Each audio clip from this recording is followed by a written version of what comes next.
बातें करते हम खेतों की और उसके रखवाली की। हम बीजों की बातें करते उत्तम जल संसाधन की। हम तकनीकी बातें करते फसलों के उत्पादन की। हर किसान का सपना सच हो जीवन सुखद बनाने को। गाँव-गाँव के हर आंगन का प्यारा सा ही दर्शन। कृषि दर्शन, कृषि दर्शन, कृषि दर्शन, कृषि दर्शन, कृषि दर्शन, कृषि दर्शन, कृषि दर्शन, कृषि दर्शन। नमस्कार, जोहार। कृषि दर्शन कार्यक्रम में आप सभी किसान भाई बहनों का स्वागत है।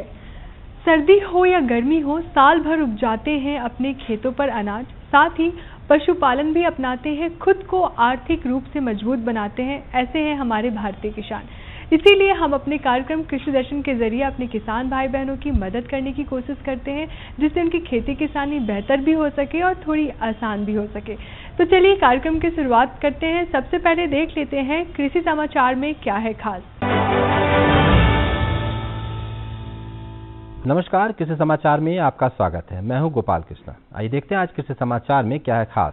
प्रधानमंत्री फसल बीमा योजना किसानों के लिए है लाभदायक। अमरूद फसल को फल मक्खी से बचाएं। फूलों की बेहतर कटाई करता है रोज सिकेटियर। प्राकृतिक आपदाओं जैसे सूखे, अतिवृष्टि, प्रतिकूल मौसम या अन्य प्राकृतिक कारणों से कभी कभी फसलें नष्ट हो जाती है। ऐसी स्थिति में किसानों को बहुत नुकसान उठाना पड़ता है। इस प्रकार के नुकसान की भरपाई करता है प्रधानमंत्री फसल बीमा योजना। इसके अंतर्गत किसान अपने फसलों का बीमा करा सकते हैं और संभावित नुकसान से बच सकते हैं।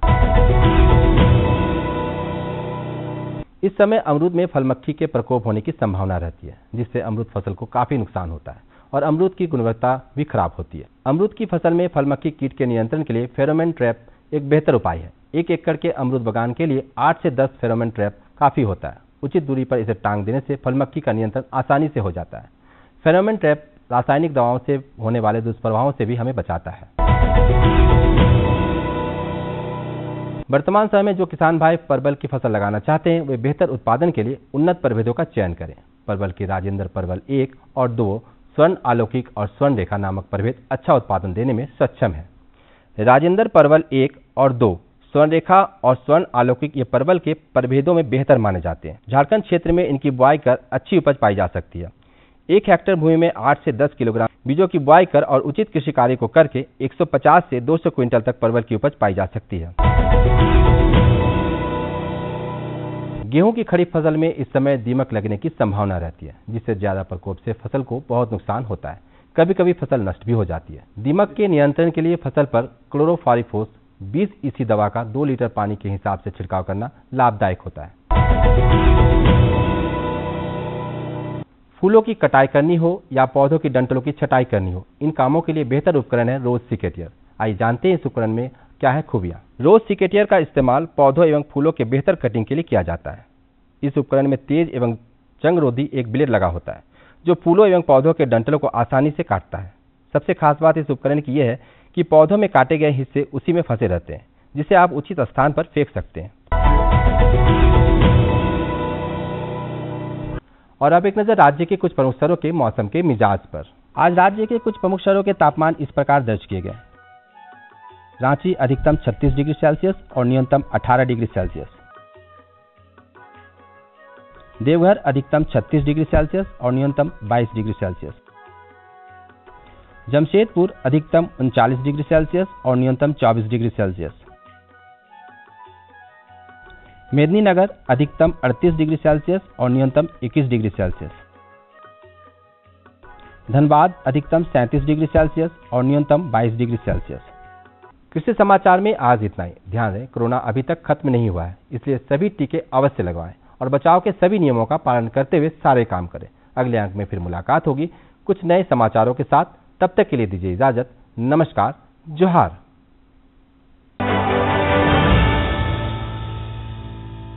तो किसान भाई बहन, कृषि समाचार में आपने देखा तकनीक के बारे में, उपकरण के बारे में, साथ ही मौसम का हाल भी जाना और कृषि से संबंधित कुछ नई बातें भी आपको जानने को मिली। अब समय हो चला एक छोटे से विराम का। विराम के बाद हम जल्द आते हैं। धीरे धीरे लाइन रही।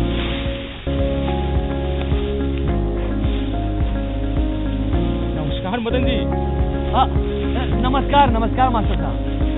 क्या बात है, कुछ दिनों से राहुल स्कूल नहीं आ रहा? कैसे स्कूल आएगा मास्टर साहब, हमेशा ही उसकी तबीयत खराब रहती है। तो डॉक्टर से दिखाया आपने राहुल को? हाँ दिखाया है। क्या कहा डॉक्टर ने? क्यों रहती उसकी तबीयत खराब? कोई गंभीर बीमारी है क्या? नहीं, कोई गंभीर समस्या तो नहीं है। तो क्यों रहती उसकी तबीयत खराब? अरे कोई वजह तो बताई होगी डॉक्टर ने। बोल रहे थे कि पोषक आहार की कमी के कारण उसकी तबीयत हमेशा ही खराब रहती है। वैसे दाल चावल सब्जी तो खाता ही, भले ही थोड़ा कम खाता है। अरे मदन जी, सिर्फ दाल सब्जी चावल से बढ़ते बच्चे को पूरा पोषण नहीं मिलता है। तो भरपूर पोषण के लिए चाहिए मोटा अनाज। मोटा अनाज? हाँ, मोटा अनाज जैसे बाजरा, रागी, ज्वार, इससे इंसानों को भरपूर पोषण मिलता है। और आपको पता है, भारत के प्रस्ताव पर संयुक्त राष्ट्र संघ ने वर्ष 2023 को इंटरनेशनल मिलेट ईयर यानी अंतर्राष्ट्रीय मोटा अनाज वर्ष घोषित किया है। इससे इंसानों के भोजन में पौष्टिकता को बढ़ाया जा सके और साथ ही आज इससे किसानों को भी लाभ मिले। किसानों को लाभ? इससे सेहत में होने वाले फायदे तो समझ में आ गए, किसानों को कैसे लाभ मिलेगा? देखिए, मोटा अनाज की कीमत दूसरे अनाज से अधिक होती है। हाँ। और ये कम उर्वरक वाली जमीन और कम पानी में तैयार होता है, जिससे किसानों को कम मेहनत और कम लागत में अच्छा मुनाफा होता है। बात तो सही कहे मास्टर साहब। इसके अलावा मोटा अनाज के उपज को बढ़ावा देने के लिए भारत सरकार ने श्री अन्न योजना की शुरुआत की है, जिसके तहत किसानों को मोटा अनाज की उपज को बढ़ावा देने के लिए आर्थिक और कृषि संबंधित मदद भी मिलेगी। सही कहा मास्टर साहब आपने। ये जो मोटे अनाज की खेती हम लोग छोड़ चुके थे, ये इंसान की सेहत और किसान दोनों के लिए लाभकारी है। और राहुल के लिए भी।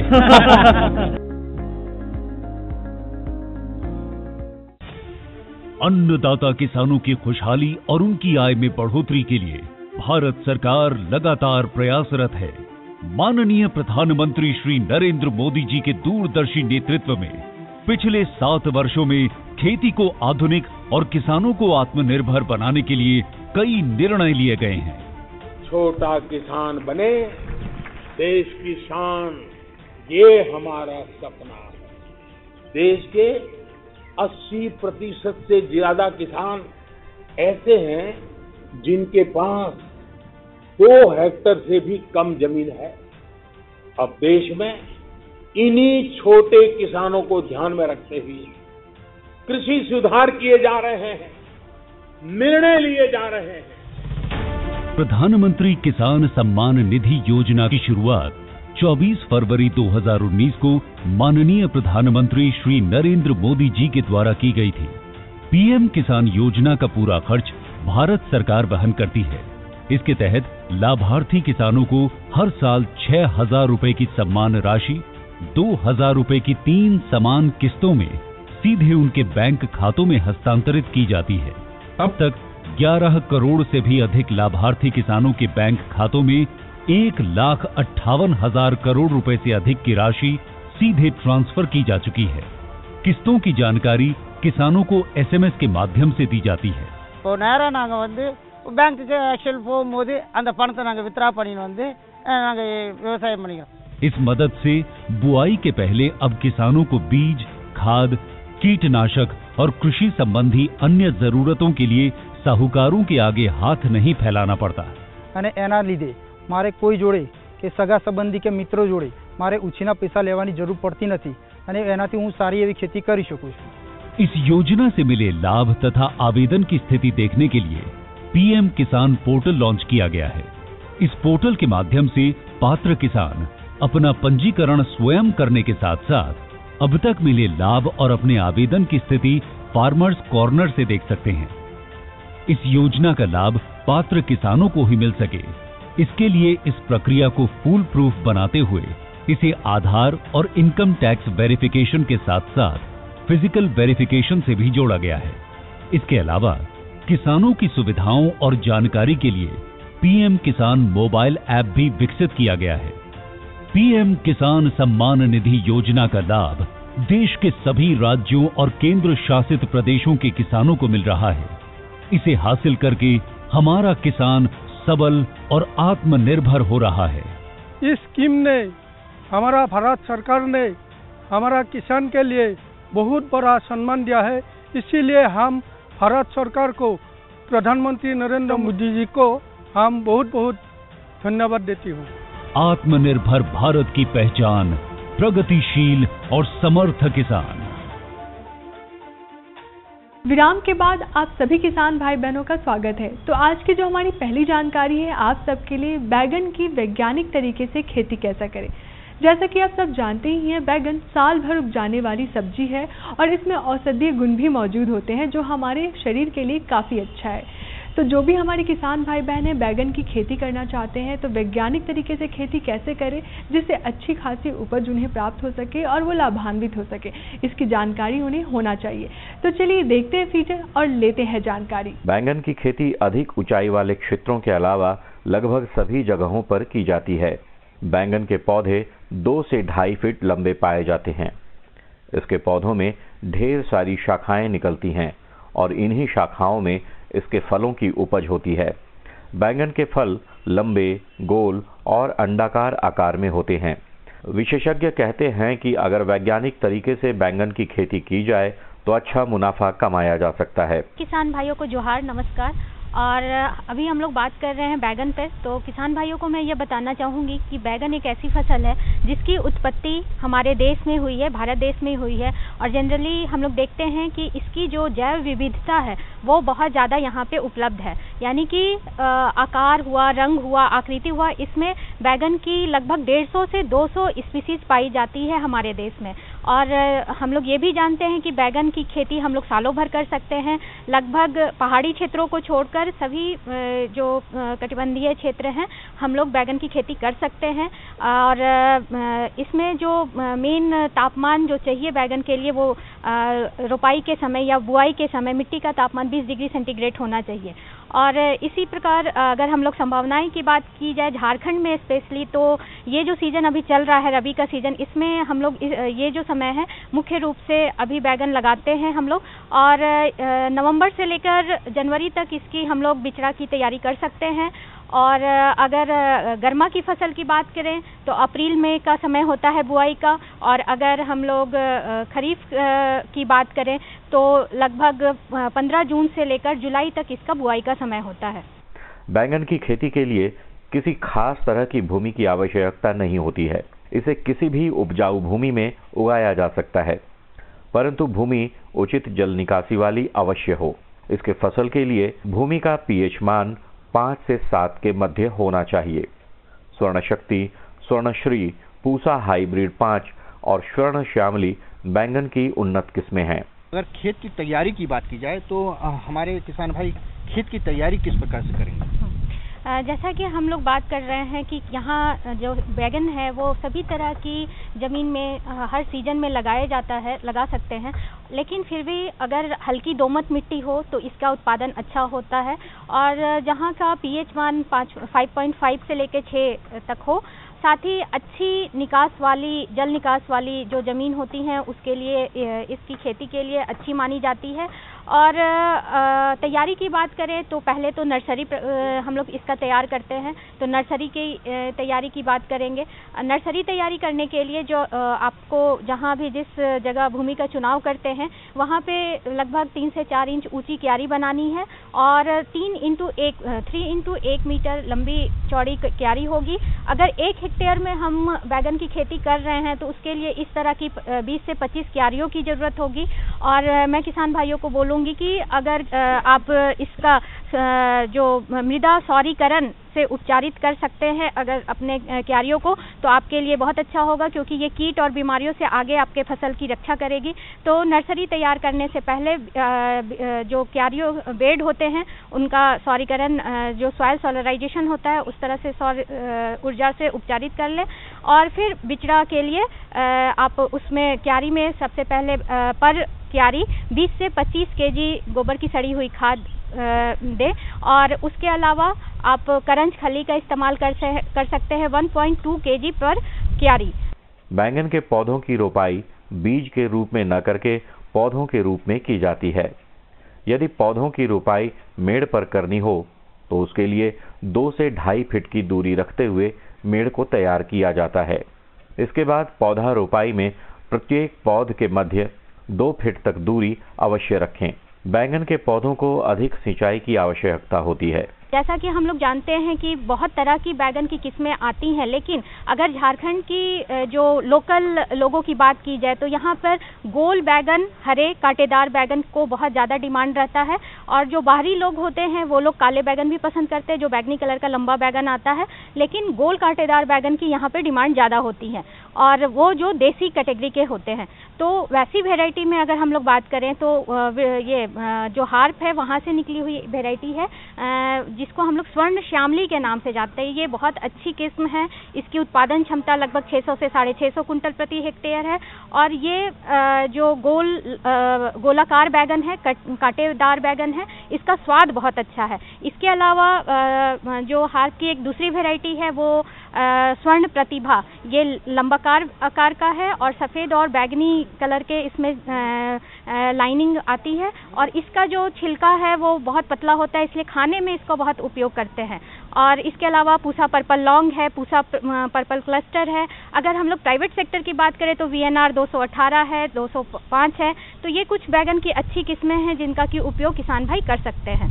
एक चीज़ और मैं जानना चाहूँगा कि अगर ये तो किस्मों की बात हो गई, जहाँ तक कीट और रोग लगने की बात है तो हमारे किसान भाई किस प्रकार से देखभाल करें कि कम से कम कीट या रोग लगे और उनको ज़्यादा से ज़्यादा लाभ मिल पाए?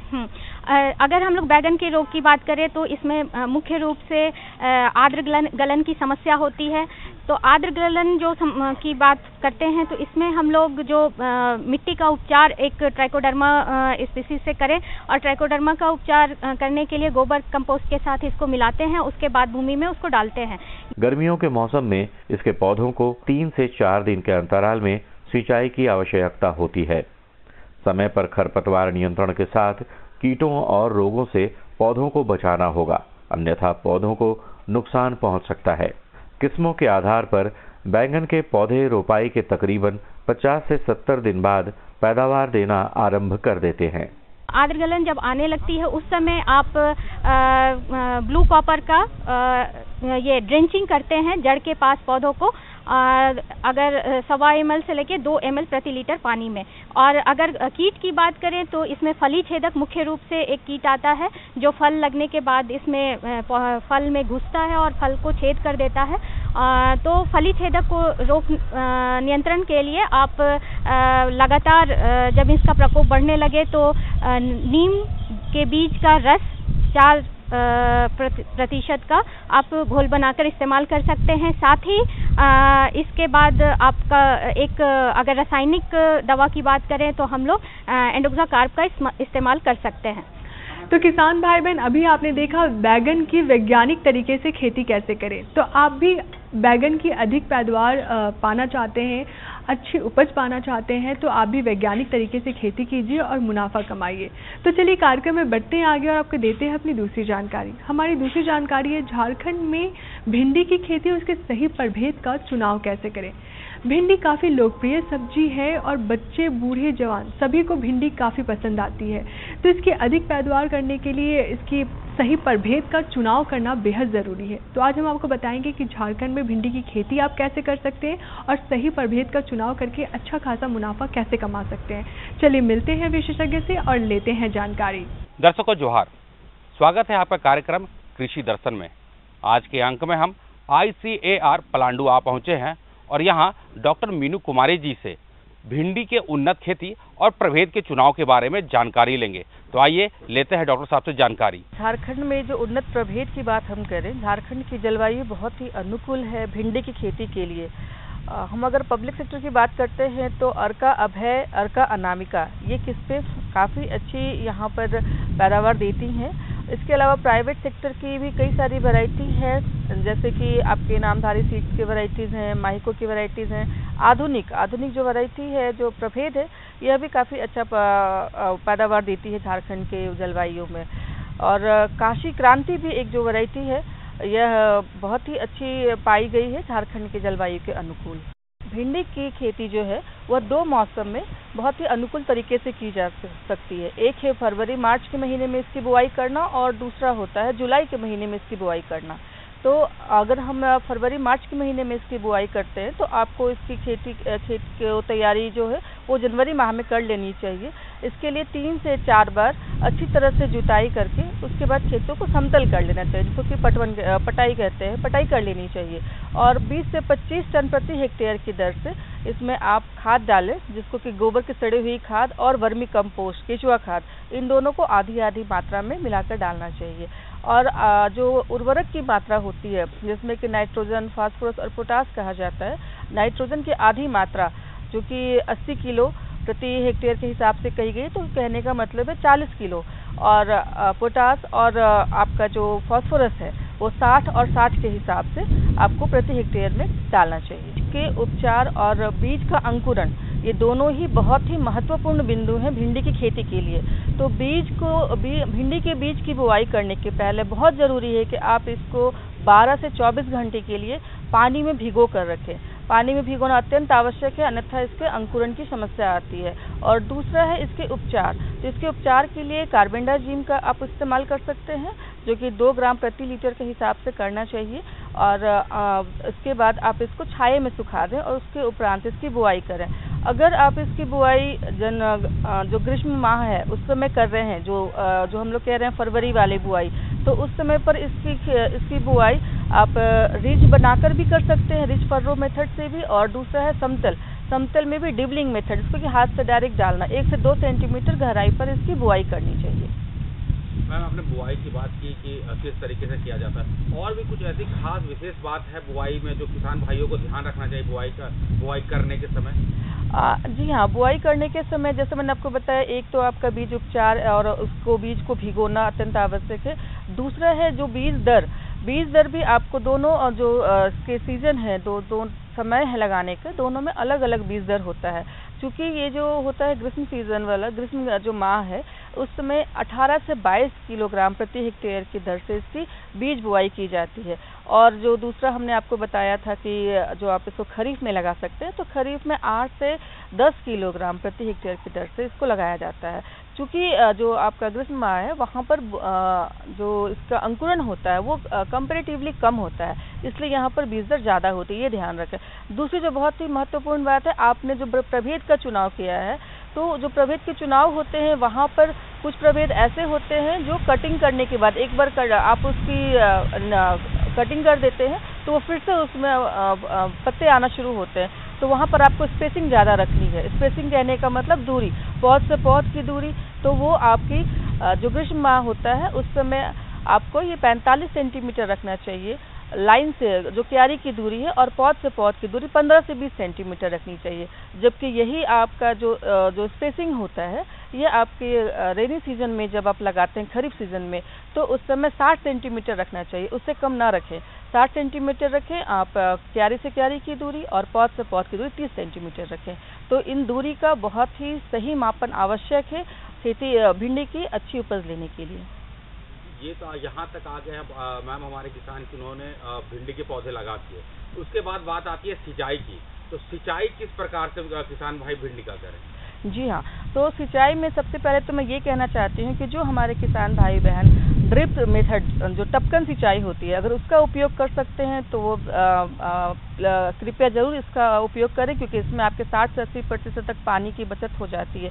जो लोग इसका उपयोग नहीं कर सकते हैं वो अगर रिज मेथड से कर रहे हैं इसको, जिसको कहते हैं क्यार बनाकर लगाना, अगर वो क्यारी मेथड से कर रहे हैं, तरीके से कर रहे हैं, तो वहाँ पर 5 से 6 दिन के अंतराल पर ग्रीष्म माह में ज़रूर देना चाहिए।